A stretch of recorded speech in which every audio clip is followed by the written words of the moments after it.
Sammy Baugh, though 36 years old and with 15 seasons of full competition behind him, gives no signs of nearing the end of his amazing career. Art Monk is now number one, the most prolific pass receiver in the National Football League's history. Touchdown, Washington Redskins. This is Harry Hog Football, the original Redskins fans podcast. On today's show, we talk about news from the preseason, including who was cut, who made the team.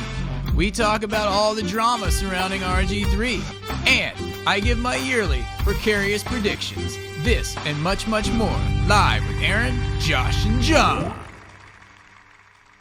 Yo, yo, yo, yo, what's up, Josh? Yo, what's happening, man? Excellent. We are without John today. Hold on. First, let me say welcome to Harry Hog Football, episode number 390. 390. In which we talk about the upcoming season and all the news that we've missed over the last couple of months. Which is quite a bit. And I don't think we're going to be able to hit all of it. Obviously, we missed talking with everybody through training camp and, through, a lot of the drama that's gone on in the past couple of weeks. We'll try to catch up on some of that stuff, and preseason games. But we'll try to catch up on some of that stuff here in the next half hour, 45 minutes. But to talk about John is obviously not with us today. Aaron, you can fill everybody in a little bit on that situation. Well, the deal with John, and some of you know from following us on Twitter and everything, is that he, at the end of June, had hospital, and long story short, he has heart failure. And so they've given him a heart pump, and he is on the list for a heart transplant. That's right. So if you guys want to send John a note, john@harryhogfootball.com, give him some encouragement. We were hoping to have him back for this podcast, but he got out of the hospital, had a few complications, and had to go back in for a few days. So he's missing out on this, but hopefully we'll have him back in a week or so. And we did watch a preseason game with him a couple weeks ago, and he did wish that he could jump back in as soon as possible. So anyway, John, if you're listening, and we know you are, we need you back next week. We want you back. That's right. We want you back. Meanwhile, filling in for John is this awesome hat by Wanda Nelson, hand painted on the Delmarva vintage 1991. You might not be able to see it, but it's this awesome vintage hand painted trucker's cap that I picked up while I was somewhere up around Ocean City, Maryland, I believe. Yeah. So if all goes well, dudes, we will be going live with our video podcast tonight, so you can see me and Josh's ugly mugs. And pretty soon we'll have a new website. You want to tell them about that? Yeah, we can talk about that. But on that note, I just want to point out, you do see I'm wearing this number 10 RG3 jersey. Obviously, there's been a lot of drama over the past few weeks. I figured this may be my last chance to wear this jersey with RG3 as a Redskin. Who knows? We'll talk about all that in a little while. Thus, the RG3. So, no haters for those of you who are in the RG3 hater camp. And for those of you who are supporters of RG3, here you go. We've got a new website coming online soon. Should be very much streamlined and easier for us to get data to you about the Redskins, both in a blog format as well as being able for everyone out there to log in, watch our video podcast, since we're going that route now after 390 episodes, and also play any or most except for episode number 2, which we still don't know what has ever happened to that episode.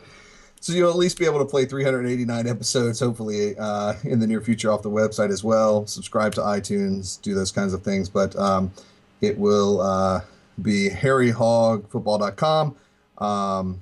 And we also have another web address coming up that's going to make it very easy once we get that fully in swing. So we'll let you guys know the update on that. Yep. So anyway, on to the podcast. Here it is. What do we want to talk about first? let's see. How about let's just touch on the RG3 situation. First of all, I don't know what all these reports are about RG3 not making the team. Do you see any reason why they wouldn't sign RG3 even if they weren't going to play him? Because, I mean, they've already paid him. So why would they want him to go to the Eagles?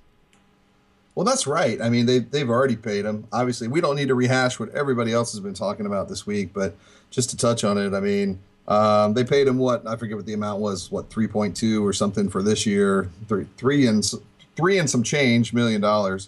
I think it's like 6 something against the salary cap. But still, it's already gone. Oh, you're right. It is, and it is gone. But they should, if they cut him, what's the point in it? I mean, hang on to him as long as you can and see if you can get some kind of trade for him. Although as we get into week 1, if they're going to try to trade him, it's going to be harder and harder to do so. I think his value is going to continue to decline. We may have to trade him and give a pick away to get something useful for him. No, I say keep him, dude. There's no reason to get rid of him. I think we should keep him. And you know what? I mean, there are 2 sides to this, right? There's a lot of people that say, well, get rid of him. He's going to be poison in the locker room. You want him out of there. He's going to cause nothing but problems. I don't know. I think it'll be interesting to see how he handles it. It's obviously got to be very humbling for him. There's the camp that says, oh, he's not a very good big team player. He's all about himself. And then, you don't know what is truth. You don't have a bunch of players coming out and speaking and saying, what the real situation is in the locker room. Personally, I feel that RG3 is a great athlete. I feel he has still has a lot to offer as an athlete, whether that's to the Redskins or some other team, whether it's here, I don't know. But the question is coming up with a lot of people, is he a great football player? I mean, or is he an athlete track star? I don't know. I can't answer that. We all saw 2012 and how quickly everybody forgets, before the injuries, before he was ruined by so many things that happened. And, one thing that I wanted to point out before letting Aaron actually speak again is that there was all of this talk about RG3 not fitting into Gruden's system. Well, what I kept saying is, what has Gruden really proven with that system? I haven't seen anything that's really been proven at this point with any type of spectacular new system coming in here that Gruden brings. And we all know that RG3 is friends with Dan Snyder. Dan Snyder probably wants to keep him in here.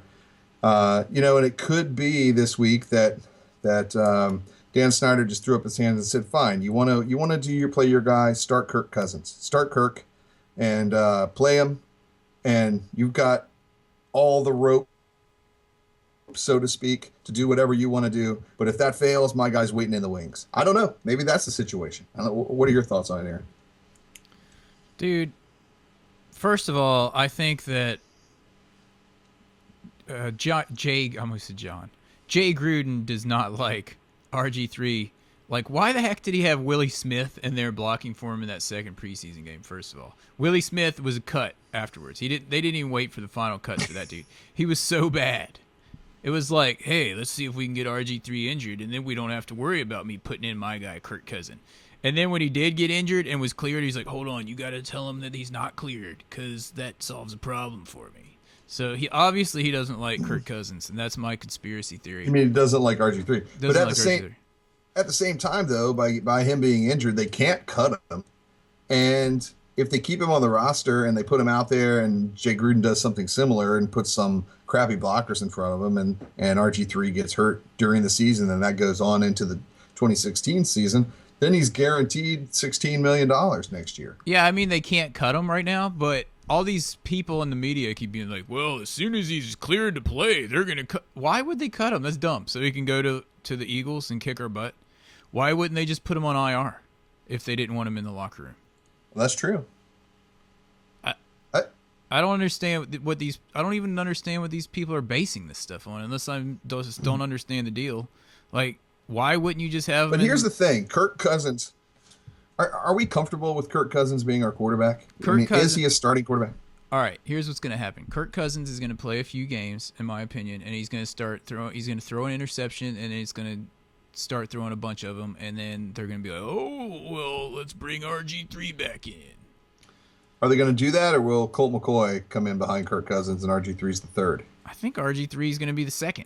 If RG3 is not the second, then Jay Gruden was lying the entire offseason when he said that RG3 was playing the best, right? Now he's saying that Kirk Cousins playing the best, but how could he automatically say, or start saying, well, no, now RG3 is playing the worst out of our quarterbacks? I don't know. I gotta say I did enjoy watching the game this past week, the preseason game against the Jaguars with. It still sounds weird to say the Jaguars against the Jaguars with Colt McCoy. I thought Colt, for the most part, played pretty well. Against scrubs. Scrubs on scrubs. You could tell they were all fighting for their jobs. And, that's the thing, too, going back to what you said before about, what's his name, Willie Smith or whatever his name was, blocking for RG3. You got to remember that the games that we saw RG3 playing a few series earlier on in preseason, he did not have Trent Williams blocking for him. He had, like you mentioned, Willie Smith and other. He had a porous offensive line. To me, it was no different than anything we've seen in the past as far as that offensive line goes. Whereas when Kirk was playing last week, to me, the offensive line looked a lot better. The starters actually looked pretty good. They were blocking for him. Now Kurt was taking his drops back and doing his drop back passer thing and all of those things that apparently RG3 said he wanted to become. I don't know. I don't know. I think we're just going to have to wait it out and we'll see what's happening. Yeah, I mean, I don't understand why RG3 had absolutely no time to throw the ball, and why Gruden was calling these plays where he just stayed in the pocket. But then as soon as Kirk Cousins comes in or Colt McCoy comes in, they're running all these rollouts and things that RG3 historically is awesome at running. But all of a sudden, when RG3 was in there, it's like, we're going to leave him in there to get him killed. I don't understand. He got these super vanilla plays, and maybe they were just waiting. They didn't want to give away anything at that point. But why did they let Cousins run those plays? Yeah, I don't know. And I will say that there were some plays that RG3 wasn't getting rid of the ball on, like, a continuation from last year, but he did seem improved on that. There was a few cases where he wasn't. Like the play where he actually got injured on, which is still questionable because it doesn't look like he got hit that hard to me. In fact, I'm the only person that I know that have said this, but earlier in that game, he got hit like a few plays before, and he got up, and they showed him, and he was going like this, like he was like shaking his head, and they didn't say anything about that. I wonder if he did get a concussion, if he got it then and not on. Maybe he got it earlier. That's what I thought too. And then maybe that when he just got hit that last time and he was down, he just realized, whoa, man, I'm hurting. Yeah. But anyway, what was I saying? I don't know. Oh yeah. I mean, on that play, he actually had a few outlet people to throw it to. Like, I think Chris Thompson was over the middle. But so he wasn't 100% better than last year. He was somewhat better. But still, it seemed almost like a completely different offensive line was in and different play calls were in when he was playing versus the backups. And I don't understand that. I still don't understand it. Unless there's some vendetta against RG3 or the offensive line just doesn't want to play for RG3 or something that we don't know about. Like, I don't know. But I'm tired of all the drama and I want to just watch some football. I agree. So bring on Kirk Cousins. Bring on Kirk Cousins. Bring him on, man. If Kirk's our guy, let's see it happen. All I want to do is I want the Redskins to win games. And if it's truly what Jay Gruden says and Kirk Cousins is the guy, then let's go win some games. I mean, time will tell when it comes to that. Or Kirk Cousins, like you said, will bring up, the choke factor will come in again and he'll throw an interception and get in his head and not be able to recover from it. And next thing you know, we've got six interceptions going on.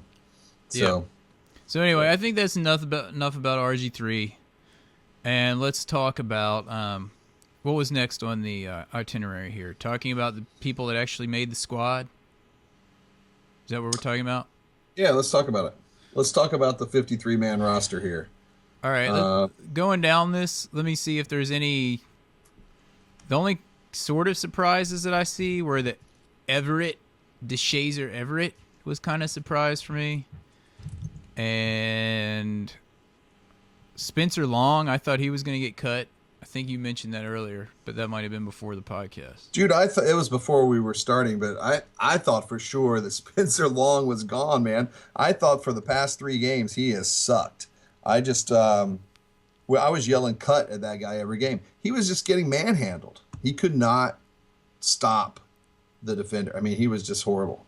Yeah, and one dude that I don't even remember seeing in preseason, maybe I was just oblivious to him because I had to watch it all on blocky internet feeds, was this Ty Nitschke guy. What's his name? They made the team. Yeah. Ty Nitschke. China, it's Nsekhe. However you say that. And I don't know what he did Naski. to make the team or not make the team. He's really Mr. Invisible as far as I'm concerned. Actually, I thought he looked good. I commented on him in the game this past week that I thought he was doing a pretty good job blocking. It was pretty impressive. Of course, that was third string Scrubble and Scrub. So yeah, the dudes that stood out to me in the preseason, Jackson Jeff Code, another JJ. He had like 3 or 4 sacks. He made the team. Yeah. Master Houston Bates got cut. And we were hoping he would make the team because that's like an underhand throw for us the entire season. Underhand throw. Dude, you really wanted to get that Master Bates jersey. I really wanted the Master to make the team. That's right. And he played really well. He had like 4 sacks, dude. He had 4 sacks during the preseason. He did, but he's on his way, so. But the other standouts to me in the preseason were, of course, Rashad Ross in that last game, who had 12 catches and like 800 yards or something. I think I like Rashad Ross better than Jamison Crowder, honestly. No, I think Jamison Crowder is going to be awesome. They just barely played him because he was coming off that injury.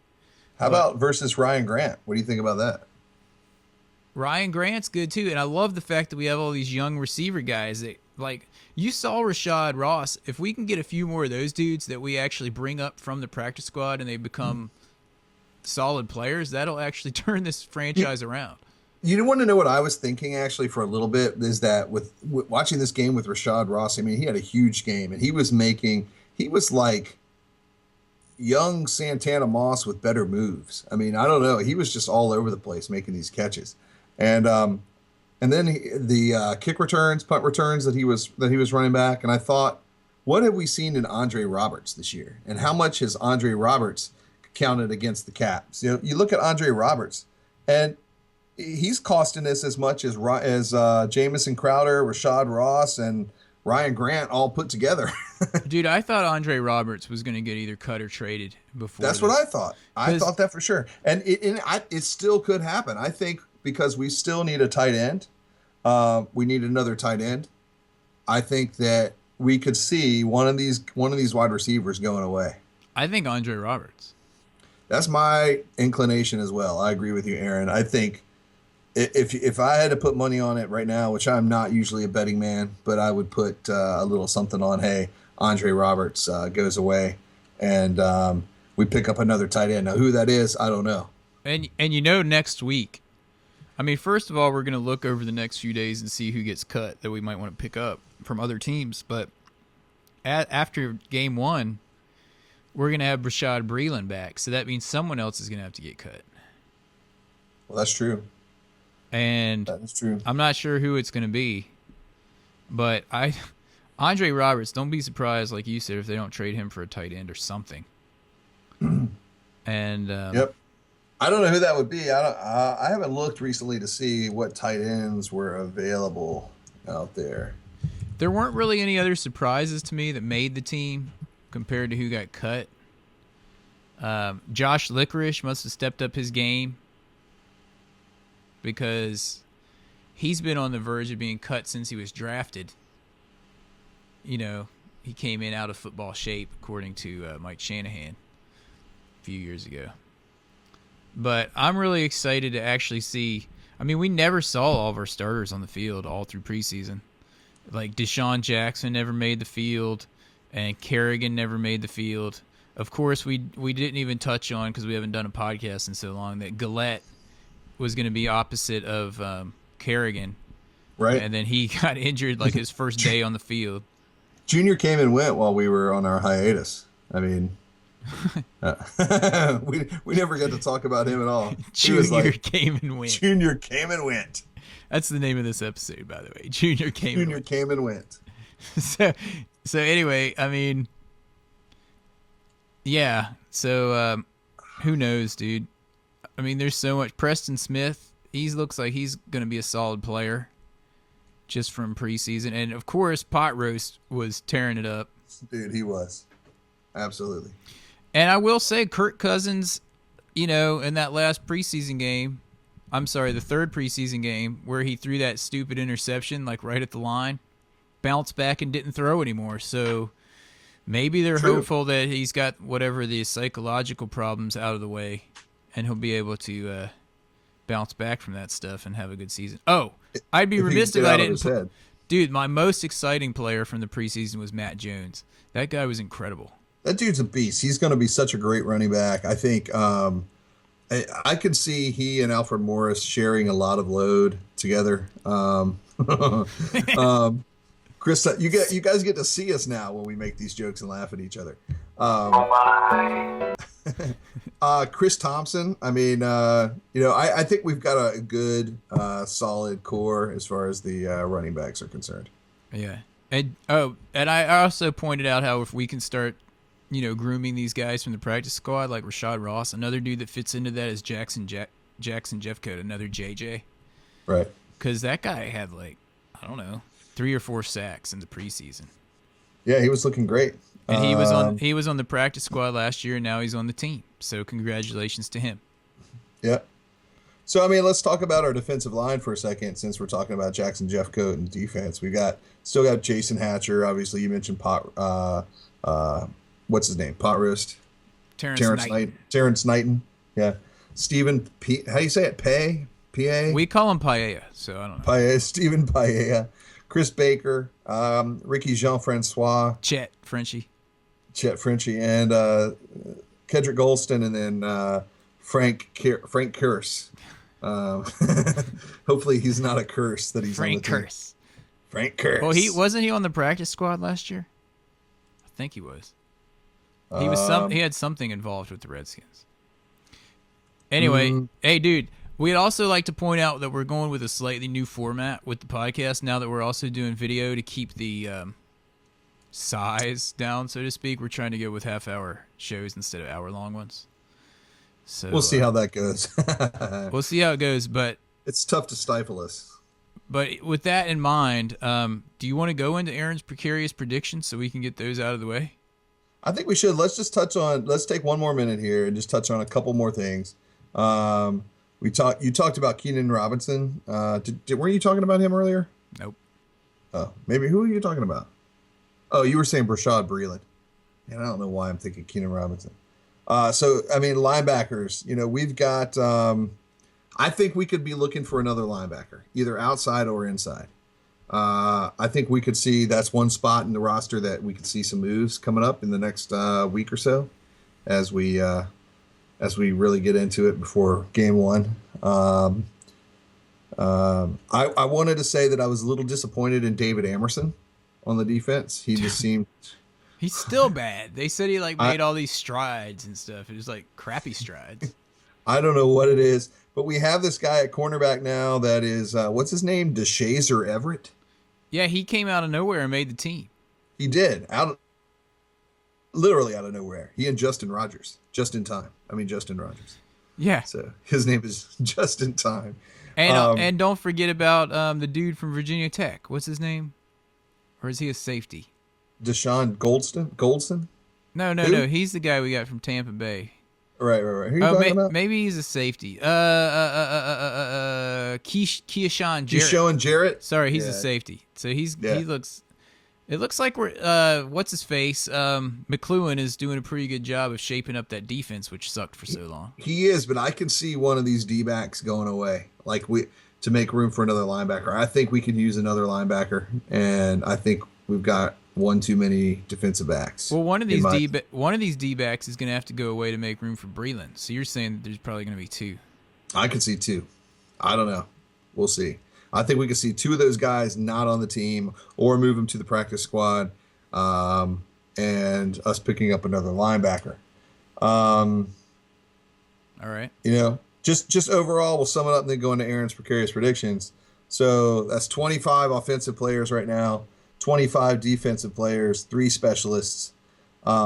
16 of these players are completely new to the Redskins organization this year. So there's quite a large number of new players on the field. Yep. This includes, 7 draft picks, I think? Yeah. Yeah, I think the only draft pick that got cut was crap. Now I'm on the spot. Who was he? It wasn't Spencer Long. No, I mean this year's draft pick. Oh, that Reuter guy, the center. Reiter. Oh, right. Yeah. He got cut. Hold on. This is for John. Yeah. Excellent. So And to the rest of you guys out there who got cut,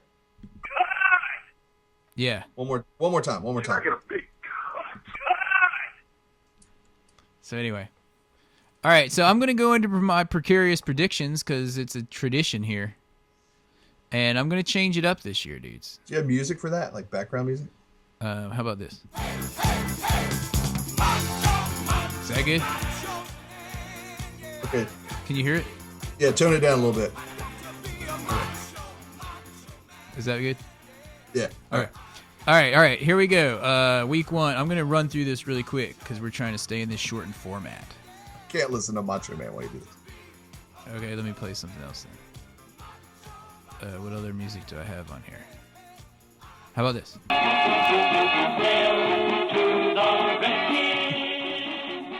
All right. Turn it way down. All right. Here we go. Is that good? Yeah, sure. All right. Precarious predictions. Week 1. Redskins take on the Dolphins at home. Opening day. Captain Kirk at the helm. We're going to win this game 21-13. Week 2, we fight up against the Rams again at home. A team that's like pushed it in our face, the whole RG3 trade for those picks. But you know what? What have they done with their picks? And we're going to come in there and slap them upside the face. And we are going to beat these guys 28-3 to go 2-0. Who's that? Who do we play week 2? The Rams. Oh, gotcha. Week 3 at the New York Giants. Eli. Hold on, I need more music. Eli. So 6,000. I need some music. I can't find any music. All right, hold on. Where's that nacho music? Nacho. Come on. We got to have that. That's all the way from like season 1. That's from like 10 years ago when we started this podcast. Hey, this music will be better for this. Ready? All right, okay. All right. Just turn it down low. All right, here we go. Okay, so here we go. What week was on? The Giants? Week 3 at New York Giants. Week 3 at New York Giants. It's going to be Eli Manning, big head, kazoo, at his house in the Ghetto Lands or whatever their new stadium is. Big head kazoo. Redskins. Haven't we been like swept by them for like 4 straight years quietly? They always beat us. They always like run up like 150 yards on us, but not this time. I don't know. I pulled up a thing that said we swept the Giants, and that was like 2007 or 8. Well, this year we're going to run up on them. We're going to start off with Alfred Morris, a healthy dose of him, and it's going to be one of those low-scoring games. It's going to be 13-9, the Redskins, but it's going to be Matt Jones at the very end of the game is going to push one over the goal line on 4th and 1, and we're going to win this game 13-9. 13-9 over the Giants. Mm-hmm. All right. Next week, October 4th, we're going to go up against the Eagles. I'm going to be in Orlando for this one. What's that have to do with it? Well, I always tell people when I'm going to Disney World. Anyway, Redskins playing the Eagles at home. Tim Tebow's not going to be their quarterback. It's either going to be Dirty Sanchez or who's their other quarterback? Geno Smith or something? Yeah, because what's his face got cut? Tim Tebow. Yeah. It doesn't matter. Captain Kirk's going to go in there. Alfred Morris is just going to be wreaking havoc. By this point, he's going to be hundreds of yards ahead of the second place running back in the league. We're going to beat the Eagles. They're going to try to do that whole clock thing, where they run down the clock and try to run a million plays. But they won't be able to because they're going to have 3 and outs against our outstanding defense and Pirates. We're going to win this game 28-17.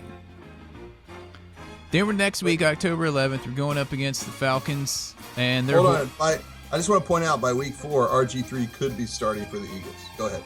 No, he's still going to be on the Redskins, mark my words. The next week against the Falcons, oh, dude, they're going to be more horrible than we are. We're going to go in there, and we're just going to completely annihilate them. It's going to be like the 1991 playoffs all over again when they held the Redskins helmet up on the field with Jerry Glanville and then got destroyed. When they had MC Hammer dancing on their sideline. It's going to be like the similar thing, except we're going to go in there and beat them 44-7. Next week at the Jets. Seriously, dudes, they're way worse than us. That game is going to be a debacle as far as the Jets are concerned. I'm thinking it may be an NFL record, 74-3. What? 74-3. 4-3? Which will then erase that horrible game from the Redskins' history as being the worst defeat ever. That's against the Jets. That's crazy. That's a crazy prediction. I can't see that. Then we're going up against the There's Bucks. no way, dude. You need to rethink that one. We're going up against the Bucks, our yearly visit. 28-17. That's me on the Jets. 28-17. Go ahead. I said 74-3, didn't I? Yeah, you did. Okay. The next week against the Bucks. This is going to be a revenge game for John. The only game I've ever seen John leave early or turn off even on TV early was last year when we were at that Bucks game. This year it's going to be redemption for him. The Redskins are going to go in to FedEx Field and pound the Bucks. 31-3. Deshaun Jackson will have 2 touchdowns in that game. 31-3. 31-3. Then we have the hated Patriots, Deflategate. The cheaters. Don't forget they beat us 55-0 a few years ago, and I'll never forget it. This game, we're going into Foxborough Stadium outside of Boston, Massachusetts, and it's going to be a fight. But we will prevail in that game.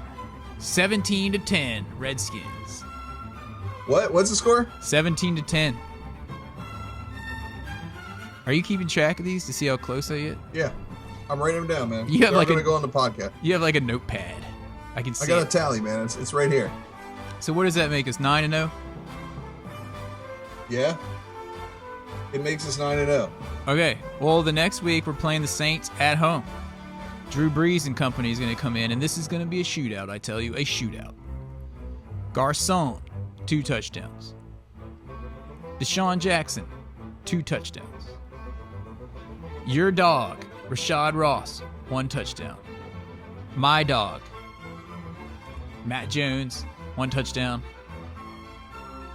And John's dog, Alfred Morris, 1 touchdown. How many touchdowns is that?